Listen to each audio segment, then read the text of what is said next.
Madge Spoon. I am the assistant art director on Juju Brain, and today I'll be showing y'all some early concept pieces I did in 2021 of Burger Palace, which will be shown in episode 2 coming late October, along with some color keys I did based off the storyboards professionally done by the lovely Maddie Williams.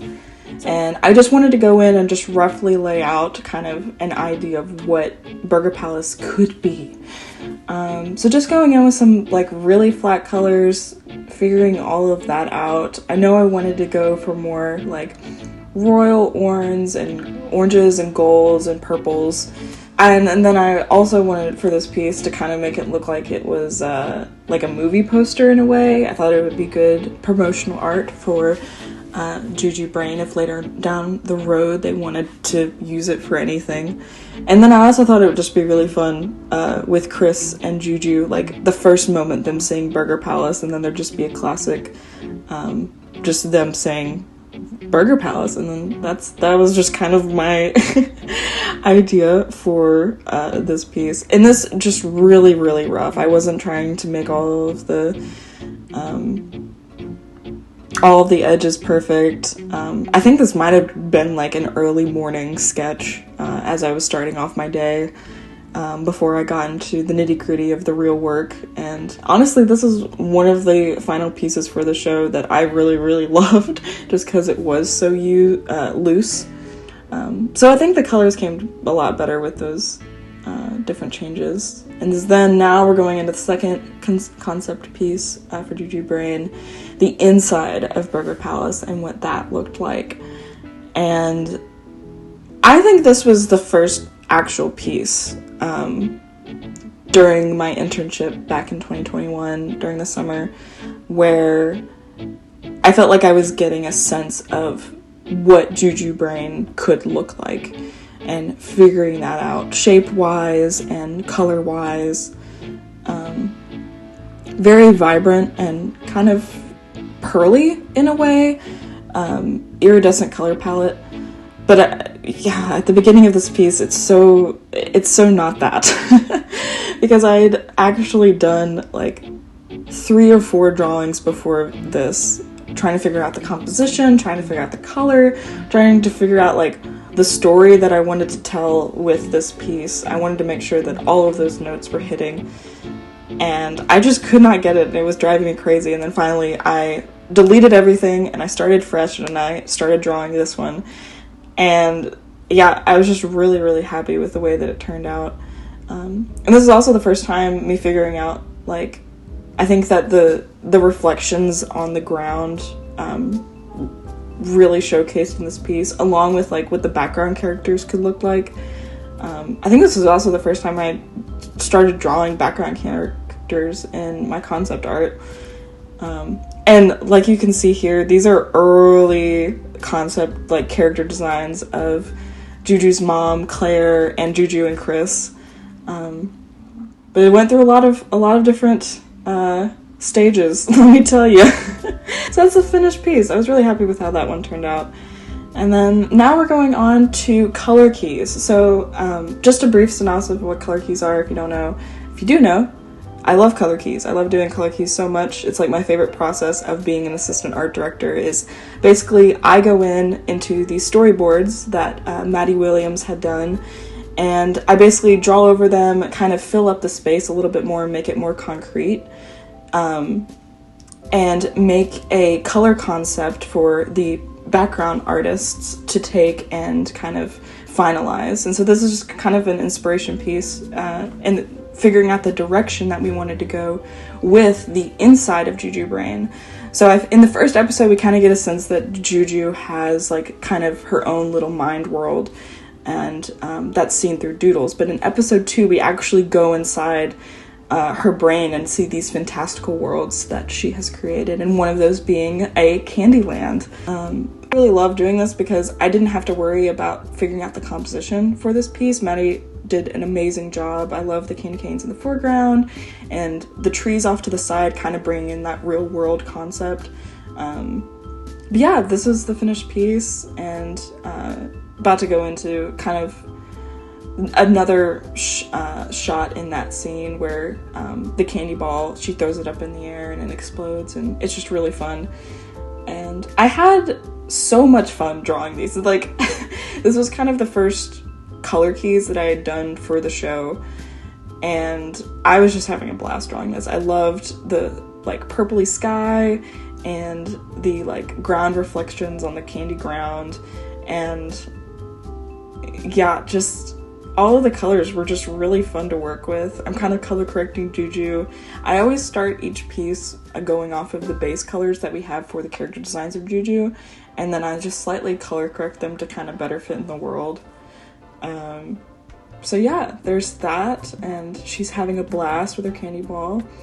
And then this is another shot of inside Juju Brain. This is how Juju sees Burger Palace, just as what I think we all see Burger Palace as, is just beautiful and such majesty. Just really, really kind of how I related to like whenever I went to just a greasy, horrible fast food place growing up. It was just the most fun and beautiful place to ever walk into.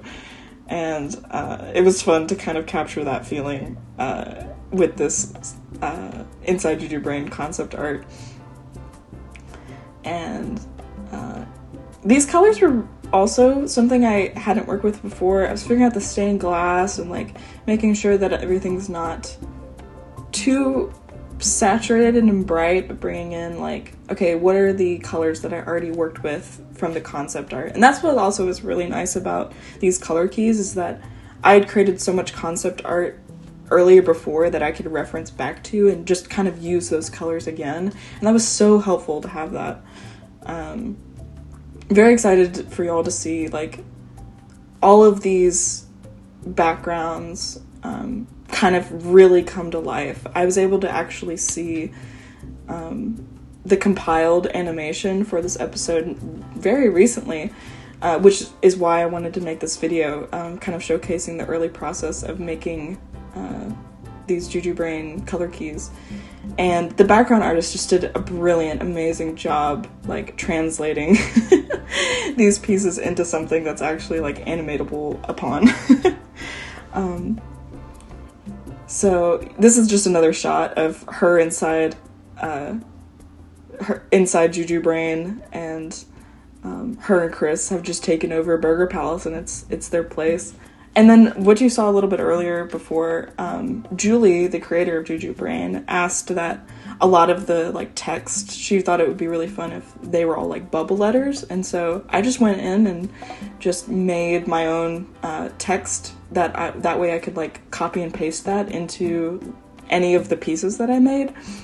One, just to make sure that everything stays consistent, but more importantly, that it's easy, that I don't have to think about like drawing all of the letters and that they're actually like semi-clean. This one I am happy about. So inside of Juju Brain, and it's this just giant bookshelf that she runs to reference, and it's just got a bunch of little knickknacks, books, catalogs, and things that I think a good collection of what the inside of Juju's brain looks like.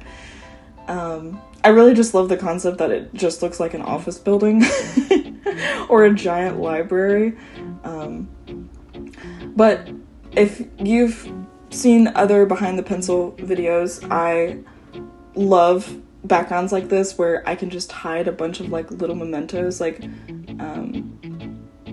and little references and little like secrets here and there. These are like my favorite backgrounds to draw, and so I had a lot of fun putting in those mementos, not only from my own childhood, but also little references to other art friends that we have at Pencilish.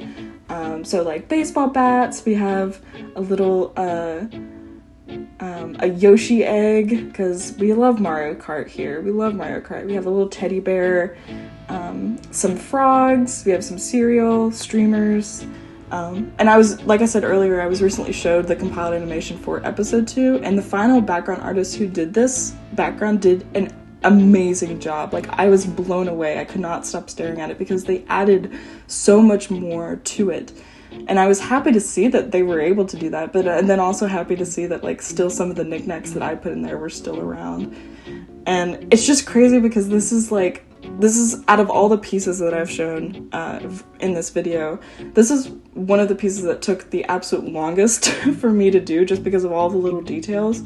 And I would assume that the final background artist for this piece also spent a lot of time, or even more so time, on it, finalizing it.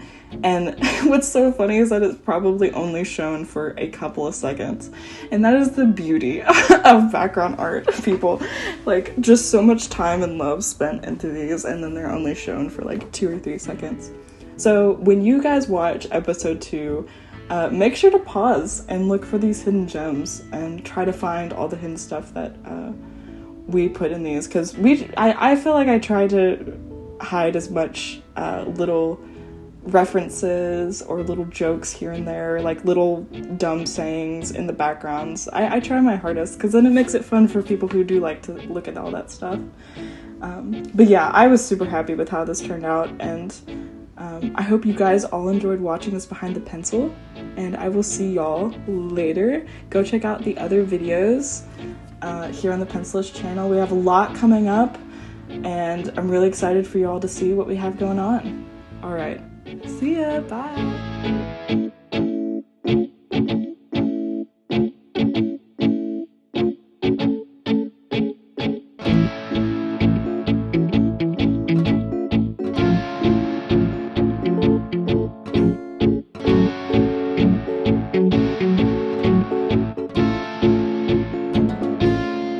Subscribe to the Pencilish Studios YouTube channel.